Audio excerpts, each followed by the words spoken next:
Hello dear students. इससे पहले कि मैं आज का सेशन स्टार्ट करूं, let me introduce my self. I am JS Gill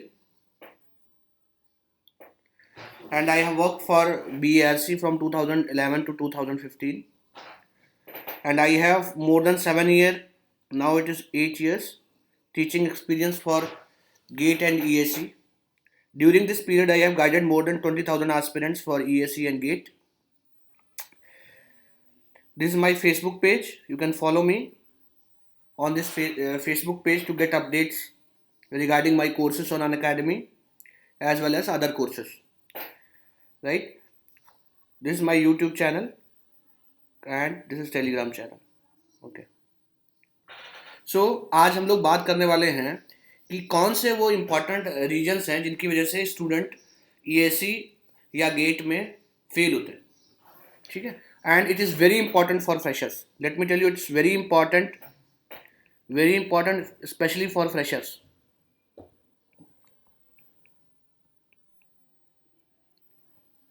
ठीक है, फ्रेशर्स ऐसी मिस्टेक्स करते हैं यूजली जिनकी वजह से वो फेल होते हैं, EAC में फर्स्ट अटेम्प्ट में सक्सेस नहीं पा पाते।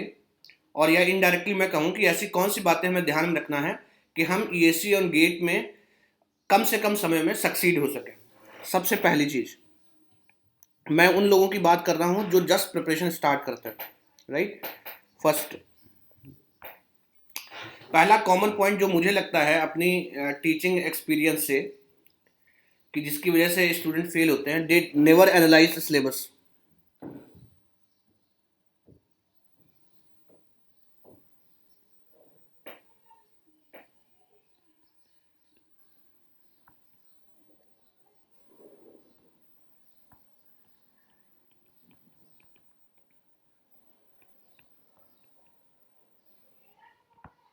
ठीक है, वो कभी भी गेट और EAC के सिलेबस को एनालाइज नहीं करते हैं। वो क्या करते हैं, कोई भी कोचिंग इंस्टीट्यूट ज्वाइन कर लिया और फिर रैंडमली कुछ भी पढ़ना चालू कर देते हैं। They are they fail to you know assess the examination requirement. ठीक है, तो सबसे पहला काम, अगर आप फेलियर से बचना चाहते हैं, आप गेट और EAC का सिलेबस को ध्यान से पढ़ें। और मैं तो यहाँ तक बोलता हूँ, आपको गेट और EAC का सिलेबस कंठस्थ होना चाहिए, याद होना चाहिए हर टॉपिक में। ठीक है, next, fails to understand exam requirement.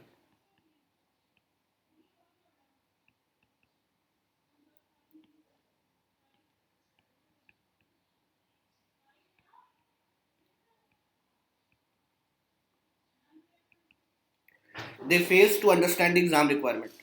वो एग्जाम रिक्वायरमेंट को नहीं समझ पाता। जैसे बहुत सारे ये वो स्टूडेंट जो थर्ड ईयर फाइनल ईयर में अपना प्रिपरेशन स्टार्ट करते हैं, ये बहुत सारा कॉमन मिस्टेक करते हैं। वो कि जैसे उनको, जैसे जब भी एस्पिरेंट स्टार्ट करता है, चीज़ें डिफिकल्ट होता है, उन्हें समझ में नहीं आता है, तो वो क्या करते हैं, इंस्टेड ऑफ कि वो चीज़ों को समझें, वो क्या करते हैं, कंटेंट काटना चालू करते हैं।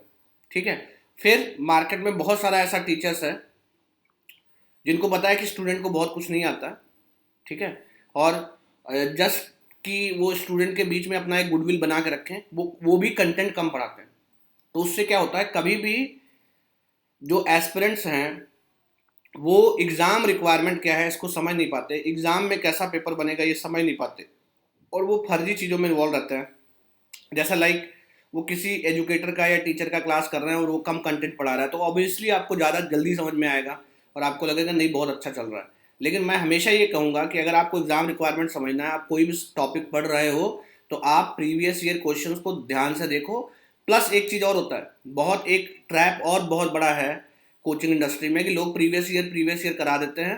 ठीक है, तो आपको प्रीवियस ईयर बनेगा, जैसा भी कोई नया क्वेश्चन आएगा आप नहीं सोच पाओगे। तो हमेशा मैं एक क्राइटेरिया हमेशा स्टूडेंट्स को बोलता हूँ कि जब भी आप तैयारी कर रहे हो, आप हमेशा देखो कि आपके सामने क्वेश्चन आ रहे हैं, नए क्वेश्चन आ रहे हैं, तो आप सोच पा रहे हो बन या नहीं सोच पा रहे हो, आपसे क्वेश्चन बन रहे हैं या नहीं बन पा रहे हैं। आप प्लीज़ इस ट्रैप में ना फंसें, अदरवाइज आपका एग्ज़ाम क्रैक नहीं होगा। ठीक है ना। तो सबसे पहले आपको सिलेबस एनालाइज करना है और उसके बाद आपको एग्ज़ाम रिक्वायरमेंट देखना है, एग्ज़ाम में कैसा क्वेश्चन आएगा। बहुत सारा एक कॉमन सा चीज़ें चलता है। देखो, इंजीनियरिंग क्या है, engineering is nothing but the mathematical modelling of real world problems. ठीक है ना। और बहुत लोग क्या करते हैं, उनको हर चीज़ में एक नया कॉन्सेप्ट आ गया है, फील का हमें फील नहीं आ रहा है। सी, टॉपिक को समझ के उसका एक अंडरस्टैंडिंग दिमाग में बैठाने के लिए एक समय आपको चाहिए। उससे पहले उस समय से कम समय में आप टॉपिक को नहीं समझ सकते। मैं ये 100% गारंटी के साथ कह रहा हूँ, ठीक है। तो आपको टॉपिक को टाइम देना होगा, ठीक है। ऐसा नहीं है कि आप स्टार्ट किए हो तुरंत आपको सब समझ में आने लगा, इट विल टेक टाइम। और अगर आपको तुरंत समझ में आ रहा है तो आप समझ जाओ कि आप कुछ नहीं पढ़ रहे हो, आप अपने आप को ब्लफ कर रहे हो और अगले साल आप फिर से रिपीट करने वाले हो, ठीक है। Third, lack of practice.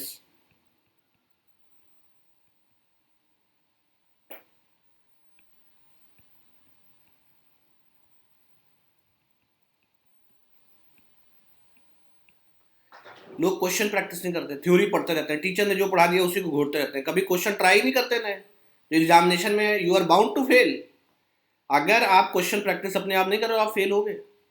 आपको क्वेश्चन प्रैक्टिस करना है, ये एक बहुत इंपॉर्टेंट रीजन है स्टूडेंट्स के फेल होने। और मैं बताऊं, सब कुछ क्वेश्चन प्रैक्टिस है। अगर आप क्वेश्चन प्रैक्टिस कर रहे हो तो आप जज कर लोगे कि आपको जो टीचर ने पढ़ाया था वो अप टू द मार्क है या नहीं है। क्या आपका कोई ऐसा टॉपिक है जो छूट गया है, जो अभी तक कंप्लीट नहीं हुआ है, ठीक है ना। अगर आप इन सब चीज़ों को एनालाइज कर लेते हैं तो ये फ्यूचर में आपके लिए बहुत अच्छा होने वाला है, ठीक है ना। तो आप क्वेश्चन प्रैक्टिस करेंगे तो आपको सब सारा पोल पट्टी खुल जाएगा कि जो आप कंटेंट आपके पास है वो एग्जाम क्वालिफाई करने के लिए सफिशिएंट है कि नहीं है।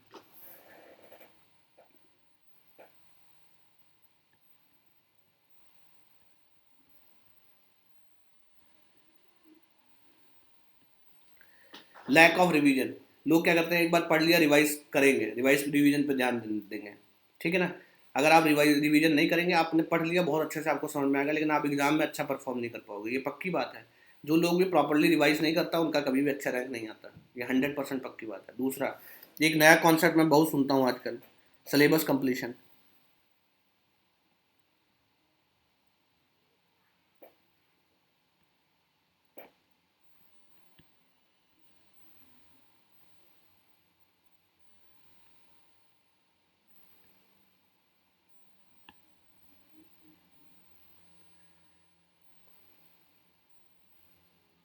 सिलेबस कंप्लीशन, ठीक है ना। आई होप कि ये दिख रहा होगा आपको। सिलेबस कंप्लीशन, मैं यहाँ भी लिख देता हूँ, पॉइंट नंबर 5 को मैं यहाँ लिख देता हूँ, सिलेबस कंप्लीशन। क्लास चालू नहीं होता है, स्टूडेंट पहले पूछने लगता है कि सिलेबस कंप्लीट करो। मैक्सिमम लोग जो आज तक ईएससी में फेल हुए हैं वो इसी वजह से फेल हुए हैं,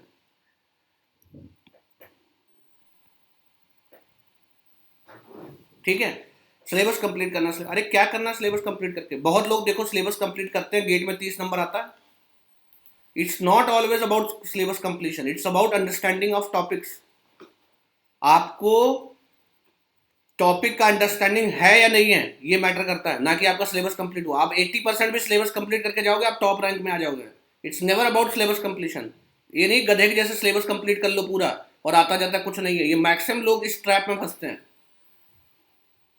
ठीक है ना। आप ध्यान रखो कि सिलेबस कंप्लीशन कोई बहुत बड़ा टास्क नहीं है। आधा कंटेंट काट के अगर सिलेबस कंप्लीट कर लिया उससे कुछ नहीं होने वाला, आप अगले साल फिर रिपीट करने वाले हो।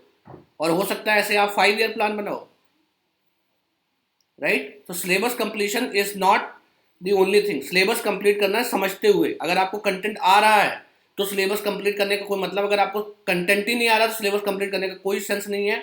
और आप सिलेबस कंप्लीट किए हैं नहीं किए हैं उससे आपका सिलेक्शन पे कोई फर्क नहीं पड़ता है। तो आप सिलेबस कंप्लीशन के पीछे ना भागे, ध्यान रहे। आप सब्जेक्ट टॉपिक उठाएं, उसको पढ़ें, उसका क्वेश्चन सॉल्व करें। अगर आप क्वेश्चन बन रहा है तब आप नए टॉपिक पर स्विच करें। ऐसा नहीं है कि सब कुछ पढ़ लिया आता जाता कुछ नहीं है, मैक्सिमम लोगों के साथ ऐसा होता है। और ये जो सेकंड ईयर थर्ड ईयर वाले स्टूडेंट होते हैं ज़्यादा हवा में उड़ते हैं, ये इसीलिए फेल होते हैं बार बार 4 साल तैयारी करने, क्योंकि इनको लॉलीपॉप खाने में बहुत मज़ा आता है। लॉलीपॉप मतलब ऊपर ऊपर से पढ़ने में। तो आपको टाइम लगेगा। अगर आप सेकंड ईयर थर्ड ईयर में तैयारी करना चालू किए हैं तो आप एक चीज़ ध्यान रखें कि आपके पास टाइम भी, आपको टाइम देना है सब्जेक्ट को। ऐसा नहीं है कि आप ऊपर ऊपर से पढ़ के सब भाग जाओगे, ठीक है ना, और ईएस में टॉप कर जाओगे, ठीक है।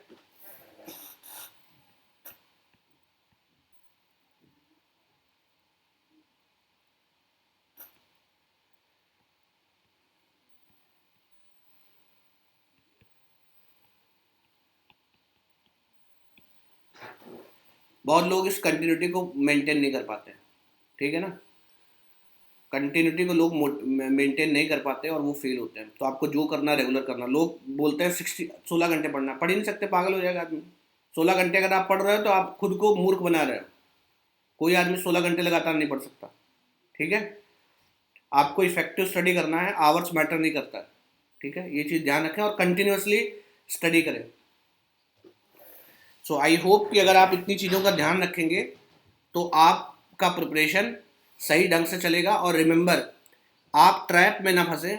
बहुत सारी ऐसी चीज़ें हैं कि लोग ऊपर ऊपर से पढ़ते हैं और बाद में फेल हो जाते हैं, ठीक है। सो बिगिनर्स को ये बहुत बुरा लगता है जब उन्हें बोलो कि आप पढ़ नहीं रहे हो, आपको मेहनत करना पड़ेगा। हमेशा उन्हें लॉलीपॉप सुनने में बहुत आनंद आता है, इसलिए लोग उन्हें लॉलीपॉप देते हैं। सो आप मार्केट में सेफ रहो, ठीक है ना। प्रिपरेशन के दौरान ऐसे लोगों के चक्कर में मत पड़ो जो कंटेंट को ऊपर ऊपर से उड़ा रहे हैं, ढंग से आपको क्वेश्चन प्रैक्टिस और कॉन्सेप्ट नहीं बता रहे हैं।